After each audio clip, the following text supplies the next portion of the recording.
Yo, Assalamualaikum warahmatullahi wabarakatuh. Perkenalkan, nama saya Ahmad Najib. Saya dari Prodi Akidah dan Filsafat Islam. Di sini saya akan mengerjakan atau membuat video presentasi atau resume mengenai tugas UAS metode penelitian atau metopen dengan dosen pengampu Bapak Mendagri. Untuk stepnya yaitu yang pertama saya akan membacakan deskripsi asli atau pertemuan keempat dari Bapak Mudakir tentang peneliti sebagai instrumen karakteristik peneliti filsafat. Dan selanjutnya saya akan mereview dari pertemuan keempat tersebut. Langsung saja kita ke pertemuan keempat mengenai peneliti sebagai instrumen karakteristik peneliti filsafat. Pada penelitian kualitatif, peneliti merupakan alat utama atau key instrumen dalam mengumpulkan data. Oleh karena itu, sebelum melakukan penelitian, harus dipastikan bahwa peneliti harus siap dan memiliki kemampuan yang dibutuhkan sehingga dapat menghasilkan penelitian yang berkualitas. Peneliti filsafat juga harus memiliki kemampuan yang khusus yang akan membedakan dengan peneliti lainnya. Peneliti filsafat harus terbiasa dan melatih diri berpikir secara kefilsafatan. Ada beberapa atau kriteria ciri-ciri seorang dikatakan mampu berpikir secara kefilsafatan. Di antaranya yang pertama yaitu berpikir secara komprehensif. Berpikir secara komprehensif artinya berpikir secara menyeluruh. Maksudnya, ketika seseorang dihadapkan pada suatu hal, dia akan berusaha memahami sisi baik dan sisi buruknya. Setelah itu, dia akan mengambil hikmah dan mengambil sisi baiknya untuk ditanamkan di dalam pikiran dan ditumbuh kembangkan dalam sikap dan perilakunya. Yang kedua yaitu berpikir secara radikal. Ciri berpikir kefilsafatan yang kedua adalah radikal. Dalam hal ini perlu dipahami terlebih dahulu. Arti radikal tidak boleh dipahami secara negatif seperti halnya aliran radikal yang cenderung dimaknai teroris, anarkis, dan sebagainya. Radikal bila diruntut dari makna kata yang sebenarnya berarti sampai dasar atau sampai hakikatnya atau sampai makna terdalamnya.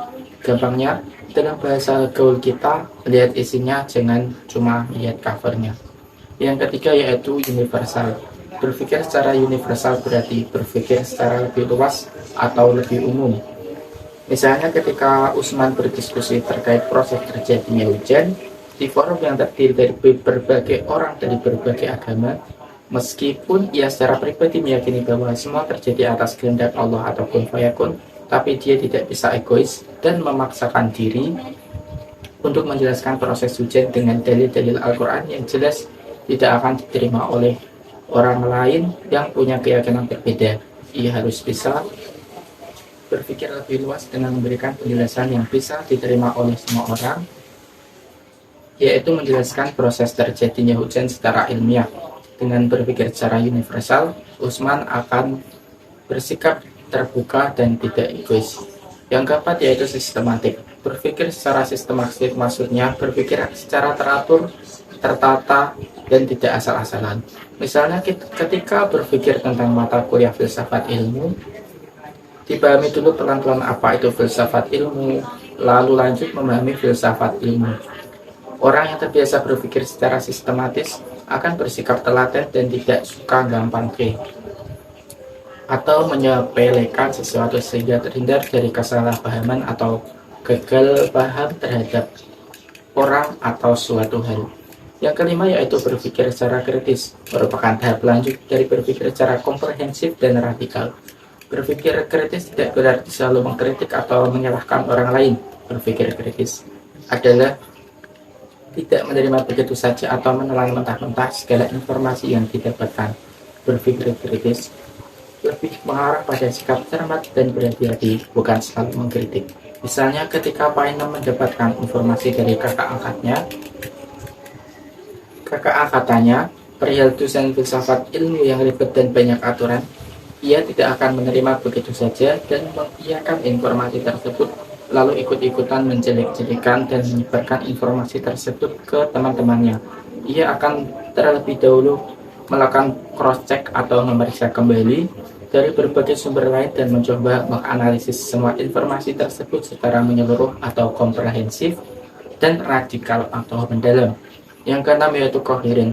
Berpikir secara koheren berarti memikirkan hubungan atau saling keterkaitan antara suatu hal dengan hal yang lain. Contoh sederhananya adalah ketika memikirkan tentang aturan dosen yang dirasa banyak dan ribet, mahasiswa akan berpikir secara koheren dengan menghubungkan aturan tersebut dengan tujuan perkuliahan. Ternyata semua aturan tersebut berhubungan dengan kelancaran kegiatan belajar mengajar agar lebih kondusif dan efisien.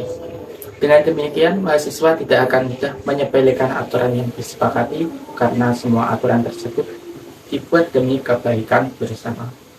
Yang ketujuh yaitu konseptual. Berpikir secara konseptual artinya segala yang dipikirkan itu memiliki dasar pemikiran yang jelas, ada tujuan baik dan manfaat yang ingin dicapai atau tidak asal berayam mikir kemana-mana yang tidak jelas. Misalnya berpikir untuk merencanakan kuliah di Fakultas Tarbiyah karena memang punya cita-cita ingin menjadi guru, punya minat dan bakat mengajar status, ingin mengabdi dan membagikan ilmunya. Yang kedelapan yaitu berbebas tapi terikat. Berpikir bebas maksudnya setiap orang berhak untuk memilih dan memikirkan apapun, tapi harus dipahami konsekuensi atas apa yang dipikirkan tersebut. Misalnya berpikir untuk bolos kuliah atau tidak mengikuti perkuliahan, ia harus memahami bahwa setiap apa yang akan ia lakukan selalu memiliki konsekuensi. Misalnya jika pikiran untuk bolos kuliah tersebut benar-benar dilakukan, jelas akan merugikan dirinya sendiri, bahkan juga merugikan orang lain termasuk orang tua. Yang kesembilan atau yang terakhir yaitu bertanggung jawab. Cara berpikir kefilsafatan yang terakhir yaitu bertanggung jawab. Maksudnya kesadaran dan kesediaan diri untuk menerima akibat dari apa yang ia pikirkan.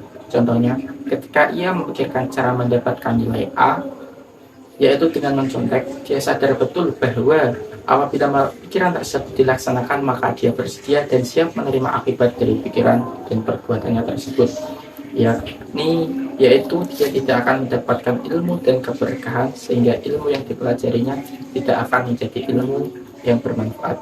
Dengan kesadaran akan tanggung jawab terhadap pikirannya sendiri, harapannya seseorang akan lebih berhati-hati dalam memikirkan sesuatu hal dan tidak suka mencari jalan pintas untuk melakukan suatu hal. Itu dia materi mengenai pertemuan keempat yang diberikan oleh Bapak Mudhadir.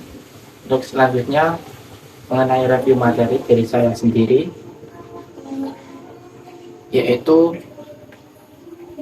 pada penelitian kualitatif khususnya sebagai peneliti merupakan alat utama atau key instrumen dalam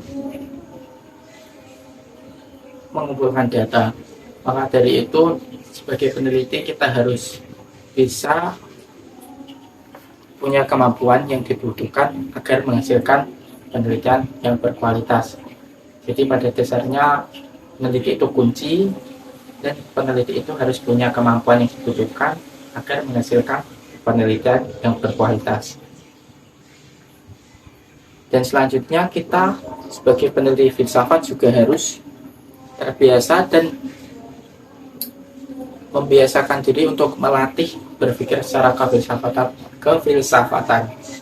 Dan kita bisa dibilang mempunyai karakteristik atau ciri-ciri orang yang mampu berpikir secara kefilsafatan. Di antaranya ada 9 tadi yang sudah saya jelaskan. Yang pertama ada berpikir secara komprehensif. Berpikir secara komprehensif sendiri maksudnya adalah kita berpikir secara menyeluruh.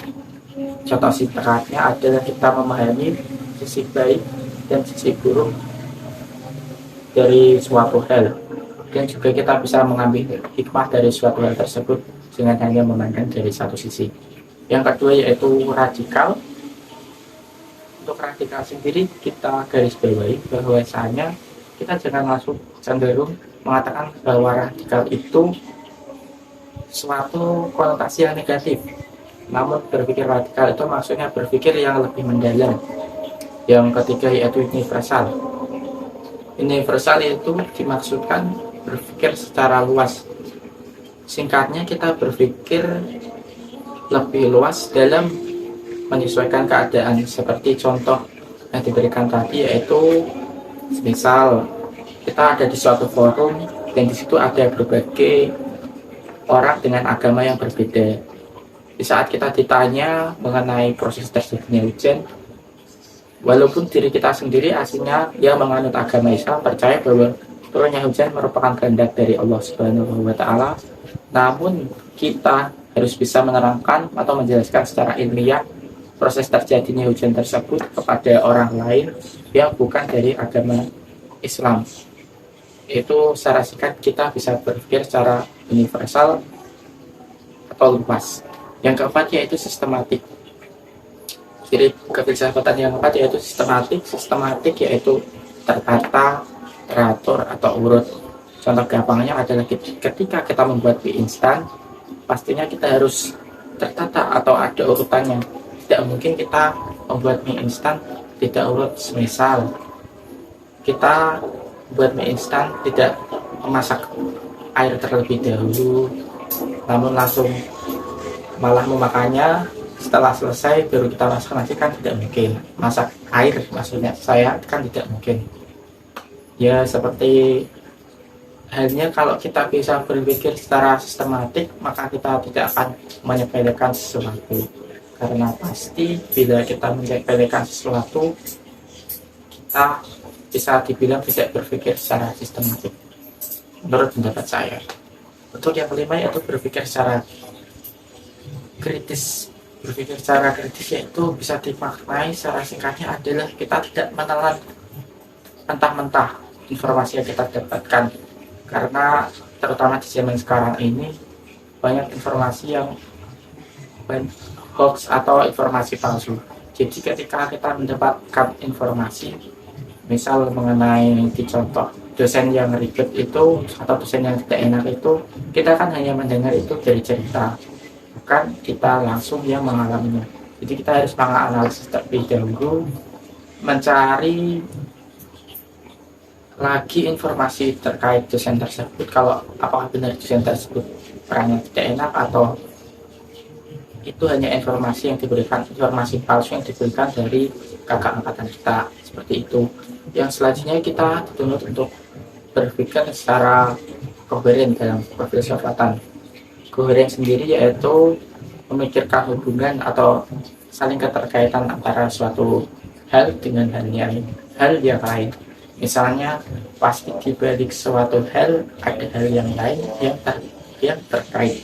Seperti contoh misalnya ketika dosen kita menyuruh kita untuk duduk dengan jarak yang terpisah-pisah, itu tujuannya adalah untuk kita agar lebih fokus dalam belajar, karena dengan terpisah tadi kita terpisah lebih jauh dengan teman, kan otomatis kita akan ngobrol kan tidak enak kan, jauh, atau bisa jadi ketahuan dosen kan. Jadi dosen juga mengawasi lebih enak karena jaraknya lebih renggang, dan kita pun terhindar dari yang namanya ngobrol sendiri atau membuat pelajaran sendiri di kelas. Itu sisi lain atau keterkaitannya, bukan semata-mata karena kita dipisahkan dari teman kita agar kita jadi orang yang introvert, tidak bisa mengobrol dengan orang lain. Nah seperti itu. Yang ketujuh ada konseptual, yaitu kita harus berpikir segala sesuatu yaitu dengan memiliki dasar yang jelas, tujuan dan manfaat yang jelas. Yang kedelapan yaitu berpikir secara bebas dan tidak terikat. Maksudnya bebas itu kita boleh memikirkan apapun, bebas kita memikirkan apapun, tapi kita harus tahu akan konsekuensi dari apa yang kita pikirkan tersebut. Dan yang terakhir adalah yaitu bertanggung jawab. Jadi berpikir kefilsafatan yang terakhir yaitu bertanggung jawab. Bertanggung jawab sendiri dimaksudkan adalah bahwasanya kita itu bersedia dan juga sadar akan apa yang kita pikirkan ke depannya dan siap menanggung resikonya.